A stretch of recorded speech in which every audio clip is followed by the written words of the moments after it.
Spotlight with your host, Anna Wodarczyk. Hello and welcome to In the Spotlight. I'm your host, Anna Wodarczyk, and my guest today is Gurpreet Burke. Now, Gurpreet is an executive board member for the club Best Buddies here on campus, and for those of you that don't know, Best Buddies is an international organization that promotes one-to-one friendships with individuals with intellectual developmental disabilities. So tell me, Gurpreet, how did you get involved in the club? Thank you for asking. I've been involved with Best Buddies for the past 8 years. It started in high school, and I did it all throughout high school, and then I sought this group out my freshman year, and then I've been part of it as an associate member for 2 years, and then for the past 2 years now, I've been an executive board member. So what kind of events do you guys do in Best Buddies? So there are many and far between. Last month we had our kickball event. This upcoming Friday we have our talent show, which is a fantastic opportunity to integrate in the community, where we're able to showcase talents, acts, whether it's reading poems, doing dances, singing songs. We have a live DJ that's there that plays, so we always have a great atmosphere when we have our events. So what are you and your buddy doing? So Adam and I last year reread a poem, and as he read a poem, I was playing a percussive instrument. So I was accenting all of his end of his sentences and try to lighten the mood. So this year it's a surprise, so you have to go out and find out for yourself. Giving us that hook to come out. Yeah. All right. Now, how many students from Benedictine participate in this club? So there's actually quite a few that we have. We can have up to maybe 50, 60 individuals of the university that is there. In terms of presence in the community, we have maybe up to 100 people total in the organization. And does every student that's part of the club have their own buddy? So we have different types of memberships in the club. We have a college buddy, which is paired one-to-one with a Best Buddy, and then we also have an associate member who is paired with a family along with the college buddy.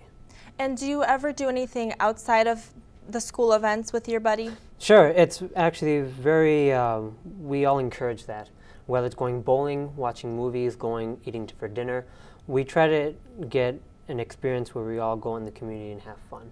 So my buddy and I, we love to watch movies. He's a very sci-fi fanatic, so he's a very big Doctor Who fan, so he keeps me up to date on everything there's to do with Doctor Who.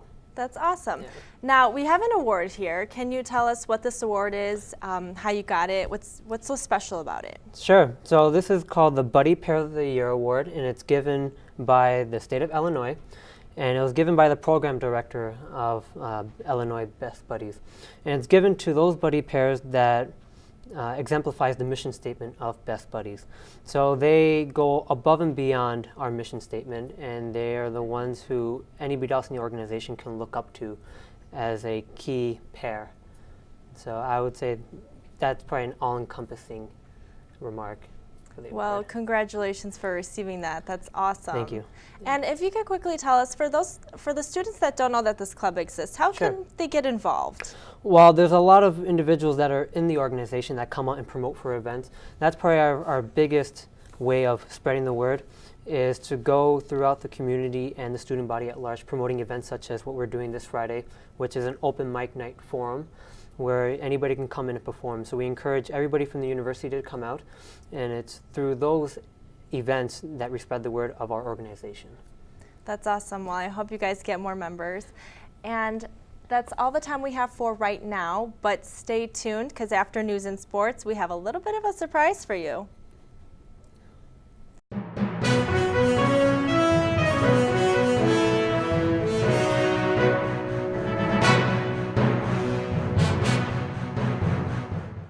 Welcome to Ben News for the month of April. I'm Colin York. And I'm Therese Prod.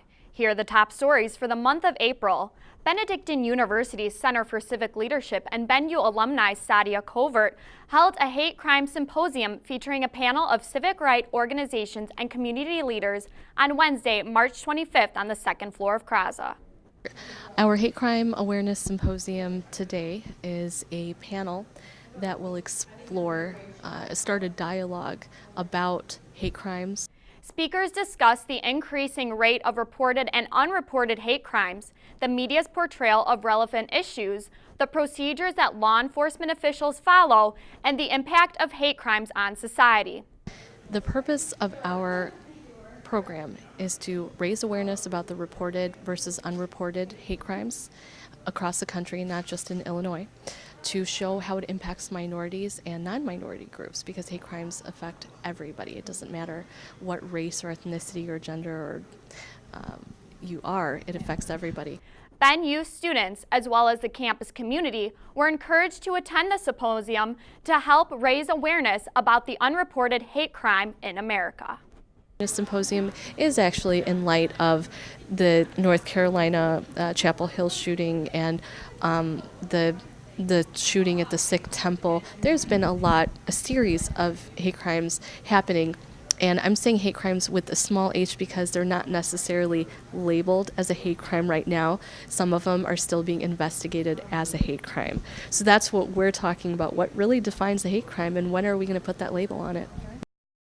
On April 15th, Benedictine University hosted the Chicago-based theater group, the Neo-Futurists, who would be performing a play in Kinlan Hall.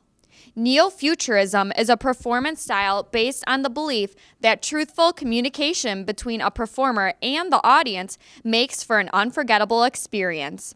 The play, Too Much Light Makes the Baby Go Blind, will feature 30 plays in 60 minutes. Eye of the Eagle reporter Bo George spoke with the Neo-Futurists before the performance. This is Bo George from Ben News, here with the Neo-Futurists here at Benedictine to do an event called Too Much Light Makes the Baby Go Blind. Could you guys tell me a little bit about the event? Yeah, sure. What it is it's we brought our home show, what we normally do in Andersonville in Chicago. It's 30 plays in 60 minutes. We put the show on a darkroom timer, so we time it for 60 minutes, and in doing so, we attempt to perform 30 two-minute plays in just under an hour. We write from our lives and experiences, and we don't play characters on stage, and the shows range from funny to political to satire to pensive to movement pieces, and yeah, basically that's about it. I'd say so. That's awesome. Thank you guys so much for your time. Yeah, this has been Bo George with Ben News. The Muslim Student Association, or MSA, hosted the annual Islam Awareness Week from March 23rd through the 27th here at Ben U. The week consisted of daily events such as lectures, a hijab challenge for women, group activities, and an open mic night and talent show. Eye of the Eagle's Raneen Zubi spoke with Saima Sheikh, co-president of the MSA, during the hijab challenge. Hi, I'm Raneen. I'm here with Saima Sheikh, and we're here in Kinlan for the MSA Awareness Week. So Saima, can you tell us what's going on today? Sure. So this is our Islam Awareness Week. We do it once a year, every year, and we try to bring a new theme to the school, and we try to do something that we think the school needs and the environment at that time in our society needs. So this year's theme is Built Upon Five. So we're trying to go back to the basics of the 5 pillars of Islam. So we have a different pillar for each day that we'll be focusing on, and we have a total of 11 events in these 5 days that we'll be doing, and we invite everyone to come and join us. And as for the hijab challenge, we started this challenge like about 2 years ago. We dedicated one day in Islam Awareness Week to this challenge. This is an opportunity that we're giving out to all the females on campus to be able to do this. So we bring in hijabs, we buy them for this week, and we let the sisters take a hijab pledge and go through with the experience. Do you see any impact about the hijab challenge or MSA Awareness Week or anything? Yeah, so far I feel like we've progressed a lot, and one thing that I actually personally did yesterday was we've been inviting all of our professors. That is something we've done differently this year. And 2 of my professors, Professor Stableen and Professor Cottingham, they have accepted the hijab pledge actually.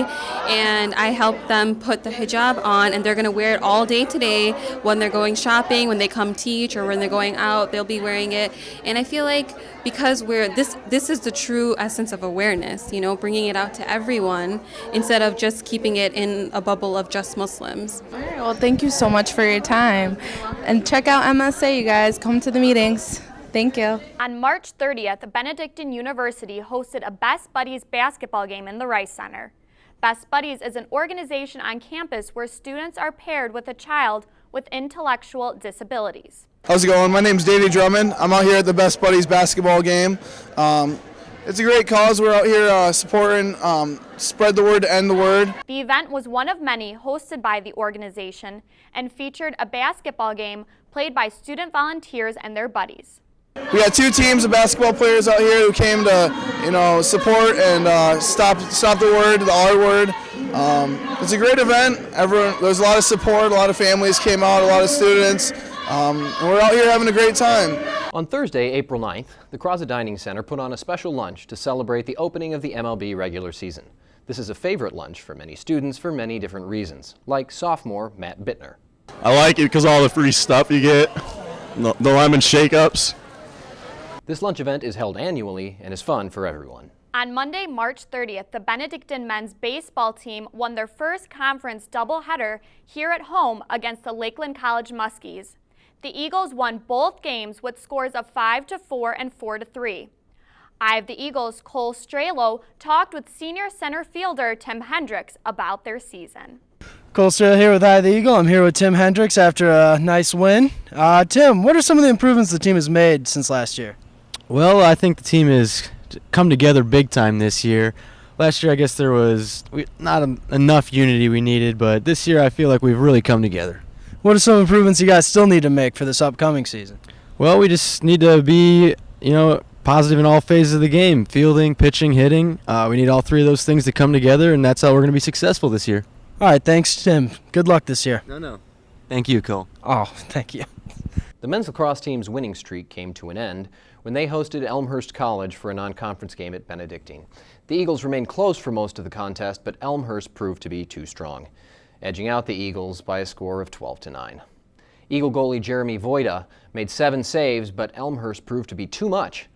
The loss drops Benedictine to 9-3 on the year. Eye of the Eagles' Tim Hendricks spoke with junior Rudy Berg and Steve Sladek about the hard-fought contest.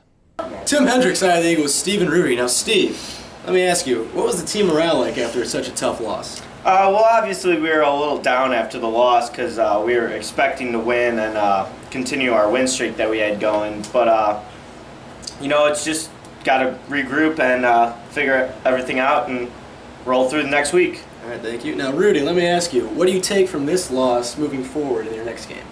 I would say we learned to play more as a team instead of playing as individuals. That is the biggest thing that we learned. All right, thank you. This has been Tim Hendricks. Back to you guys. The softball team won both games of a doubleheader against Wisconsin Lutheran in conference play.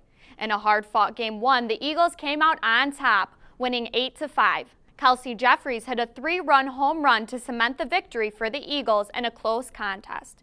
Game 2 was a different story as the Eagles won handily 10-2. The Eagles had 17 hits in this contest, which improved their record to 19-6. Eye of the Eagles' Tim Hendricks talked to junior Kaylee Cable about the sweep. What were the keys to this win against Wisconsin Lutheran? I would say the pitching was very on point today. They struck a lot more people out because they're a little bit more aggressive, the batting on the other team. And then I would say our fielding did really well because lately we've been making a lot of errors, and today we didn't make very many errors. So halfway through the season, how is the team gelling together? On the field, we're doing a lot better. The coach has figured out a stronger lineup, I think. And if we do kind of lose our chemistry, she'll mix it up and we'll get back in the flow. Thank you for your time. You're welcome. That's the news for April. I'm Colin York. And I'm Therese Prod. I would like to thank everyone who has worked with me on Eye of the Eagle these past 3 years and to all our viewers. Congratulations to the class of 2015. We did it.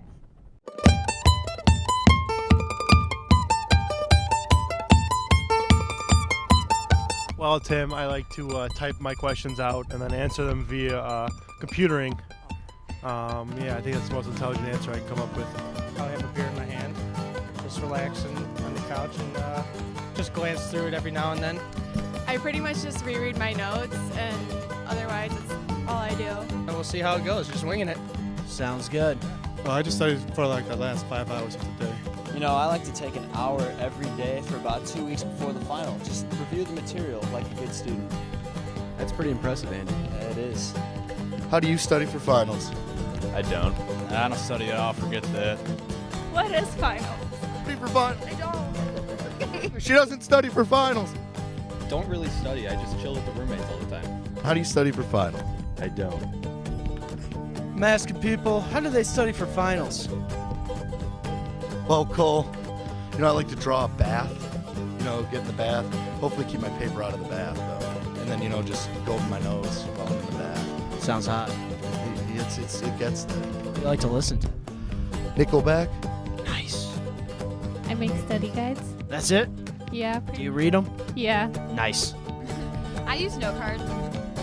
I usually just reread my notes, or like if the teacher has study guides, I'll review those. Just cram night before every test. That's how I do it. The secret really is just whiskey and Coke. I mean, that's what gets me through it. Tim Hendricks here with the one and only Nick Johnson. Nick, how do you study for finals? I don't. All right, thanks, Nick. Tim Hendricks here with Tim Hendricks asking, so Tim, how do you study for finals? Hey Tim, how you doing? Yeah, I like to, as I think Bo said earlier, I like to draw a bath and listen to Nickelback as well. It just really soothes my soul. It really helps me get in the zone. Studying-wise, I'm up usually from 8 p.m. to about 8 p.m. the next day studying, because you know how it is, right? Yeah, I do know how it is. All right, thanks, Tim.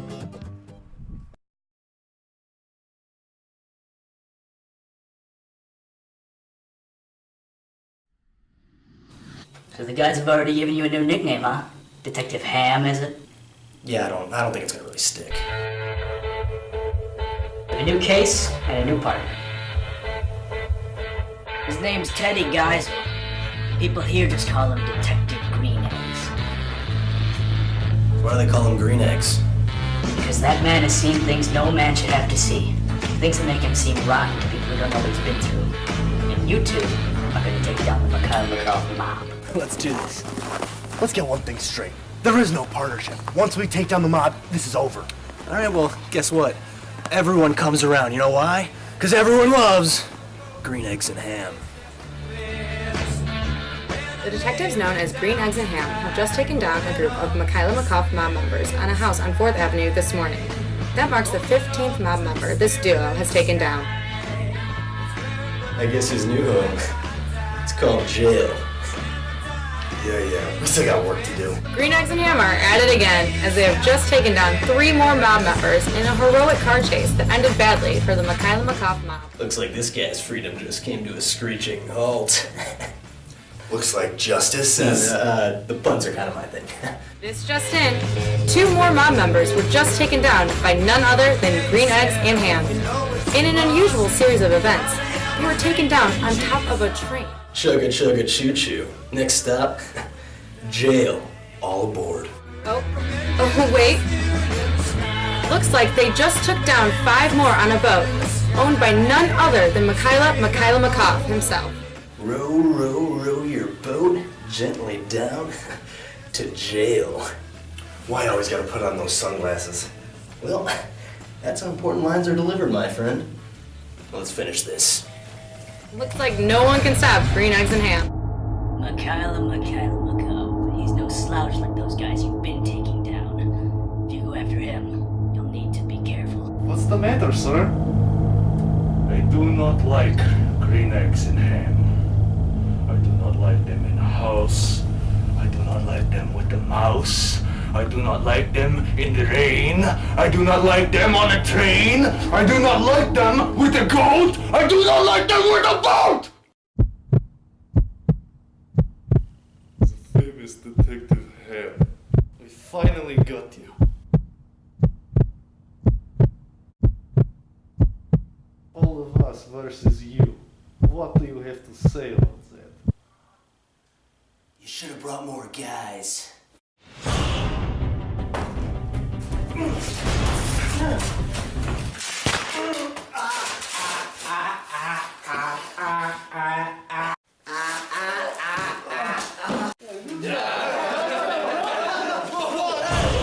Let's do this!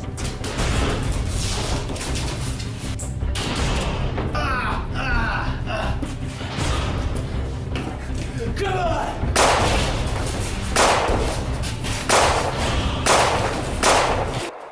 It's about time you got here, green eggs. Got him.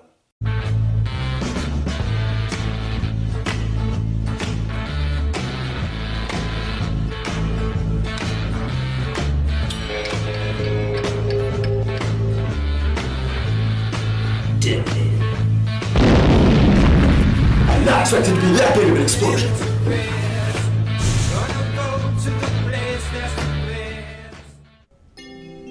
Welcome back to In the Spotlight with your host, Anna Wodarczyk. Hello and welcome back. I'm your host, Anna Wodarczyk, and this is my guest, Gurpreet. So as promised, we will have a surprise for you, but first, we're gonna learn a little bit about Gurpreet. So out of all the schools you could have picked, why'd you come to Benedictine? Sure, it actually took me 5 times of visiting this campus and doing tours before I figured out this is the campus for me. All the teachers, professors were open to me, and they essentially let me sit in a couple of their classes, met a couple of student body, and I just got a good warm feeling from here, and it felt like a very family-oriented environment. Okay, so I'm assuming you live on campus? No, I'm actually a commuter. I live about 15 minutes out in Naperville, and the commute is worth it. Yeah, it's nice and close. I'm the same Definitely. way. So what kind of other organizations, clubs, activities are you part of at Benedictine? So I'm a big musician. I have actually a minor I'm getting in music, and I'm part of the jazz band, or Jazz Eagles, pep band, and concert band. A lot of music in you. Definitely got to keep it. It soothes the soul. Yes. And so you just said you're minoring in music. Yeah. What's your major? I'm a health science major, and what I'm looking towards to put that is for a graduate school, getting my PhD in developmental psychology. Very ambitious. Definitely. So what do you plan on doing with that when you're out of here? So hopefully I can build prevention and intervention programs for individuals that have intellectual developmental disabilities. So Best Buddies had a very big impact on my life. So it's something that I want to pursue after I leave this university. So was it you getting involved in Best Buddies in high school that kind of told you that's what I want to do with my life? So part of it was Best Buddies, but also was my volunteer experience outside of school. So I do hospital work where I volunteer doing music appreciation for children. So I work in the inpatient units, bringing music bedside. I also have helped build programs outside of the district, working with individuals with IDDs or intellectual developmental disabilities, working to bridge the gap between music and kinetic exercises. You know what that reminds me of? The movie Patch Adams with Robin Williams. You know what? He is one of my favorite people, and probably one of my biggest inspirations, because he's able to bridge the gap between humor, music, and bring the humanity back to medicine. I agree. I think that's so important. Yeah. And it's so heartwarming, too.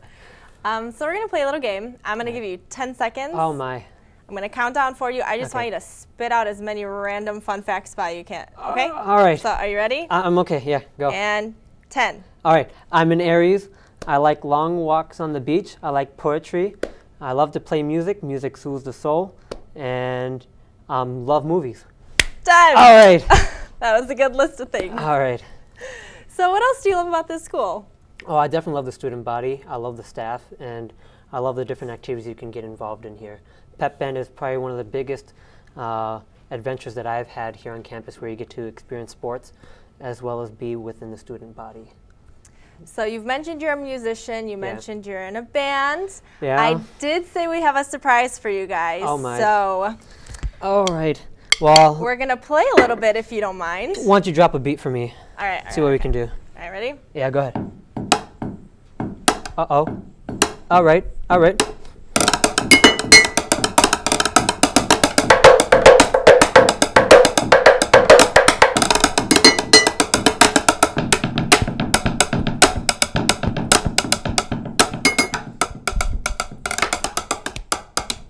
And that's, ladies and gentlemen, what I call a finale. Thank you so much for being here, and good luck on your future endeavors. Hey, thank you for having me. me. Join us next time for In the Spotlight. Benedictine's all right, sure, we'll do this. Hit in this contest. Night and talent show. Crap. Opening day. Well, the opening. Sorry. Too much. No. Sorry. A beater single. Scary. Cable. That's all. So long, farewell, Avita, say goodbye.